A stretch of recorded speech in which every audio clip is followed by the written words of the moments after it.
सोचिए, एक कैमरा मिलता है लेकिन उसको चलाने वाला इंसान गायब। आज हम उसी कैमरे की आखिरी रिकॉर्डिंग को देखने वाले हैं। एक ऐसी रिकॉर्डिंग जो हमें सीधा ले जाती है कमरा नंबर 27 के अंदर। तो सवाल ये है, क्या कभी किसी ने ऐसा कमरा देखा है जो रात होते ही खुद ब खुद खुल जाता हो? सुनने में अजीब लगता है ना? पर यह कोई मनगढ़ंत कहानी नहीं है। ये एक व्लॉगर की रिकॉर्ड की हुई आखिरी सच्चाई है। ये जो फुटेज है, ये एक व्लॉगर अमित की आखिरी रिकॉर्डिंग है। जैसा मैंने कहा, उसका कैमरा तो मिल गया पर वो खुद कभी नहीं मिला। तो चलिए इस फुटेज को परत दर परत खोलते हैं और समझने की कोशिश करते हैं कि उस रात आखिर हुआ क्या था। अब किसी भी मिस्ट्री को सुलझाने का पहला नियम क्या है? बिल्कुल शुरुआत से शुरू करना। तो पहले ये समझते हैं कि कहानी का बैकग्राउंड क्या है। वो रात थी कौन सी, हुआ क्या था, और ये अमित, ये था कौन जो इस पूरे चक्कर में फंस गया। फुटेज जब शुरू होती है ना, तो अमित का कॉन्फिडेंस देखने लायक है। एकदम क्लियरली वो बताता है, लोकेशन है हिमाचल का एक पुराना गेस्ट हाउस। उसकी बातों से साफ पता चल रहा है कि वो किसी एडवेंचर पर निकला है और उसका मिशन एक ही है, कमरा नंबर 27 का राज दुनिया के सामने लाना। लेकिन जैसा हर डरावनी कहानी में होता है, एक मोड़ तो आता ही है, एक चेतावनी। और बस यहीं पर अमित का सामना होता है पहली बड़ी रुकावट से। एक तरफ थी एक सीधी साधी वार्निंग और दूसरी तरफ थी उसे नजरअंदाज करने की अमित की जिद। फुटेज में दिखता है कि गेस्ट हाउस का जो बूढ़ा मालिक है वो उसे रोकने की पूरी कोशिश कर रहा है। उसकी कांपती हुई आवाज, ये क्लासिक साइन है कि आगे खतरा है। एक ऐसी चेतावनी जो साफ साफ बता रही है कि कुछ बहुत गलत होने वाला है। पर अमित तो अपनी धुन का पक्का था। यहाँ हम साफ साफ देखते हैं कि उसका जो जुनून है ना सच जानने का, वो डर पर भारी पड़ जाता है। वो उस चेतावनी को बस अनसुना कर देता है।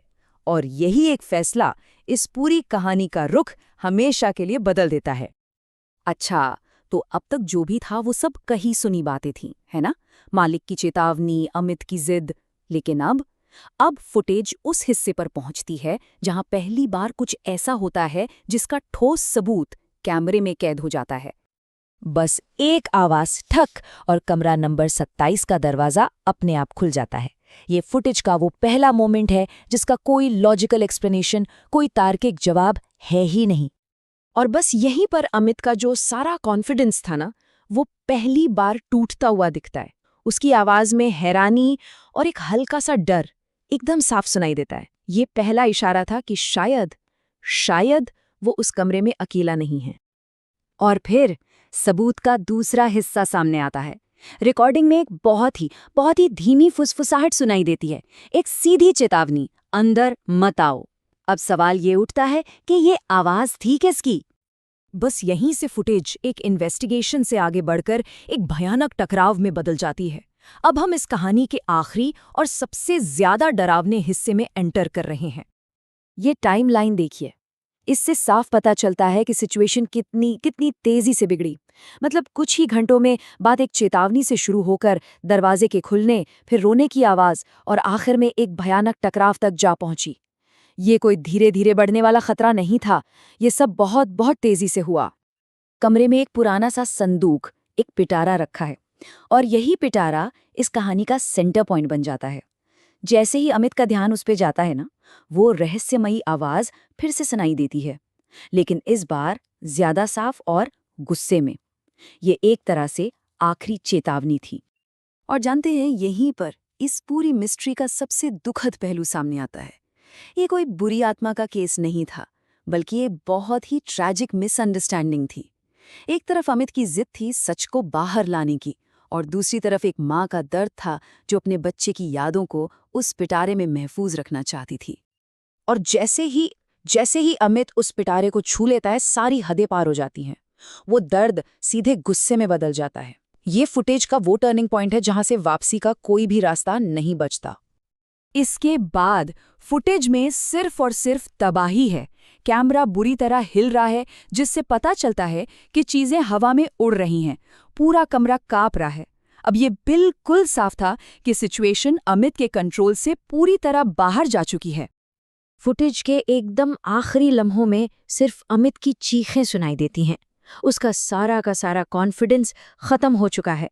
वो बस किसी तरह वहां से निकलना चाहता है, लेकिन शायद अब तक बहुत देर हो चुकी थी। और फिर वो आखिरी ठंडी आवाज आती है। अब ये कोई चेतावनी नहीं है, ये एक फैसला है जो सुना दिया गया है। फुटेज का एंड बहुत अचानक होता है। एक जोरदार धमाके की आवाज और फिर एक खामोशी छा जाती है। और यकीन मानिए, ये खामोशी उस धमाके से भी कई ज्यादा डरावनी है। कैमरा जमीन पर गिरता है और रिकॉर्डिंग बंद। फुटेज तो यहाँ खत्म हो गई, लेकिन कहानी नहीं।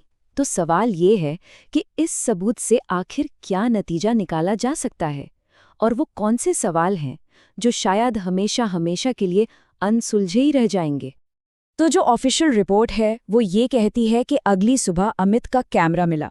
उस कैमरे में उस रात की पूरी कहानी कैद थी। कमरा पूरी तरह से तहस-नहस हालत में था। लेकिन जो सबसे जरूरी बात है वो ये कि व्लॉगर अमित फिर कभी नहीं मिला। ये फुटेज हमें ये तो बता देती है कि क्या हुआ और शायद क्यों हुआ, लेकिन ये अपने पीछे एक सवाल हमेशा के लिए छोड़ जाती है।